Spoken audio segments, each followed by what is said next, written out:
But I am pleased to be joined by the chairman of the Senate Intelligence Committee, the conference chair of the Republicans, and the senior senator, maybe not the senior senator, I'm not sure, from Arkansas. He's the senator from Arkansas. He is sadly a Red Sox fan, but other than that, we like Tom Cotton. Senator Cotton, welcome. I want to begin by asking you about a column I wrote for Fox News today, all open source stuff. We've got 6 B-2s at Diego Garcia at least. We've got 2 carrier groups within striking distance of Iran. We've deployed missile defense to Bahrain and other places. We've sent some A-10s over there. I have never seen this kind of an accumulation of force around Iran except for Operation Desert Storm, and that wasn't aimed at Iran. Have you? Is this unique in your experience? Well, Hugh, you're right about everything you just cited. That's all open source information, and I believe the White House has acknowledged it's specifically in the region to support our strikes against outlaw rebels in Yemen, who are simply another terrorist proxy of Iran, and to deter Iran and to continue what the president calls the maximum pressure campaign. This is all very transparent from President Trump. He's been very clear. He said it repeatedly. We cannot allow Iran to have a nuclear weapon. And he's further said that there are 2 means to achieve that goal, and he's open to either means. He prefers a deal like Libya cut with the United States in 2003, but if there's no deal, there will be bombing. I think that's an exact quote, there will be bombing. But his main objective, which is, of course, mine and the objective of every sensible American and someone who wants peace and stability in the world, is that we cannot let crazed ayatollahs in Iran have nuclear weapons. Now, I remember Libya. Many people won't, but Colonel Gaddafi denuclearized and got rid of his WMD and everything else because he saw the invasion of Iraq. He said, not me. There was also South Africa and Ukraine. They denuclearized. It's possible to do so. It's got to be verified. What kind of steps would you expect Iran to take? Because thus far, all they've done, according to the Institute of Study of War, is yell at us and say they're going for the nukes. Well, I think the Ayatollahs are scared almost to death of Donald Trump.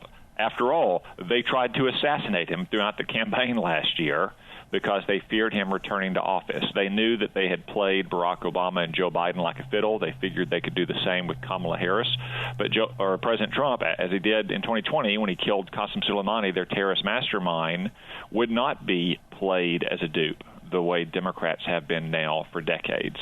Again, he was perfectly clear in his first term. He's perfectly clear now. We will not allow Iran to get a nuclear weapon.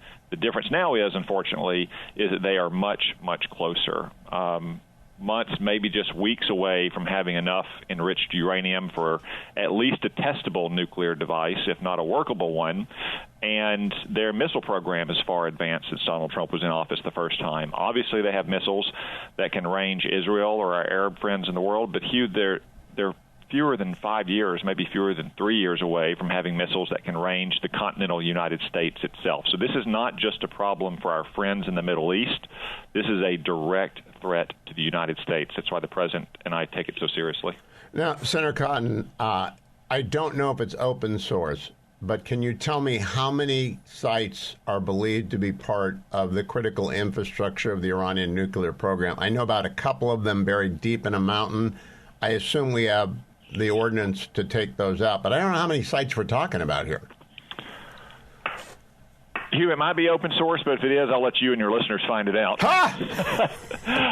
Sometimes when you're in my position on the Intelligence Committee, you can't remember what you heard in a classified setting or what you read in an unclassified setting. Obviously, the United States military, and especially the United States military in concert or with the support of our friends in the Middle East, has the power to devastate Iran's nuclear sites and their military. Israel, for that matter, devastated Iran's air and missile defenses last October. And remember, this is after we had been warned for years, how ferocious Iran's home defenses were, and also how dangerous their so-called asymmetrical terrorist threat was. And what has Israel done over the last year? It's not only neutered those so-called home defenses, but has also destroyed Hezbollah and Hamas's ability to continue striking into Israel itself. And that's what we're in the process of doing to these rebels in Yemen. So all of Iran's defenses, all of its strategic deterrent, especially Hezbollah, have been totally devastated over the last year. So we not only face a moment of of maximum peril because of the short timeline to break out, but also maximum opportunity because Iran right now is as weak as it has been since the end of the Iran-Iraq war in 1988, which, by the way, Hugh, I will remind your listeners, came to an end in no small part because Ronald Reagan sank half of Iran's navy, and the Ayatollahs were afraid what would come next. Now, Senator, I want to finish by asking you, many years ago down at Camp Pendleton, a Marine Corps colonel told me, I wish you civilians would think about second-order consequences. You're not a civilian. You're actually a vet, and you know what you're talking about, given what you are. Do we have a good grip on what Iran might try in response to a devastating bomb? Do they have cyber capabilities, terrorism in the United States? Do we have a good grip on that? Well, Hugh, we've known that for years their plan was to unleash Hezbollah against Israel. That's not going to happen anymore because Israel has destroyed most of Hezbollah's war-making capability and its leadership. I don't even know who's in charge of Hezbollah these days. Whoever it is wasn't important enough to have a beeper 6 months ago.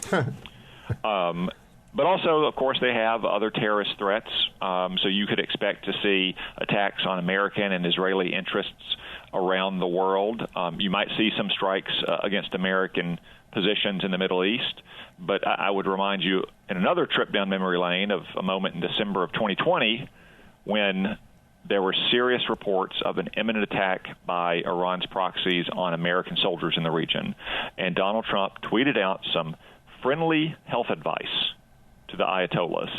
If the hair of a single American is harmed, he will hold Iran personally accountable. So I do believe that Iran, like I said, is nearly scared to death of what Donald Trump might do to them if they were to strike out against American citizens or our interests in the region. All right, Senator, last question. I want you to put on your chair the Republican Senate conference hat on. I talked to the leader, Thune, yesterday. Are the Republicans going to pass a budget reconciliation bill this week in the Senate and send it to the House? Yes, Hugh, I anticipate that we will pass that budget sometime in the next 2 or 3 days. That is the budget. That's the next step for us to, as you say, send it to the House for the House to pass, and that moves us on to passing the actual legislation that is going to cut taxes for Americans. It's going to rebuild our military, secure our border, help unleash more American energy production, making sure that we deliver on our campaign promises of keeping the American people safe and prosperous. Do you expect it to get through the House, Senator? Yes, I do, Hugh. Thank you so much. You made my day. I wish everyone in the country would hear that, and I hope that every member of the House of Representatives hears that as well. We need that bill. We need the Senate bill because they actually understand the bird rule. Senator Tom Cotton, thank you for joining me. Don't go anywhere, America. I'm coming back with Jonathan Williams.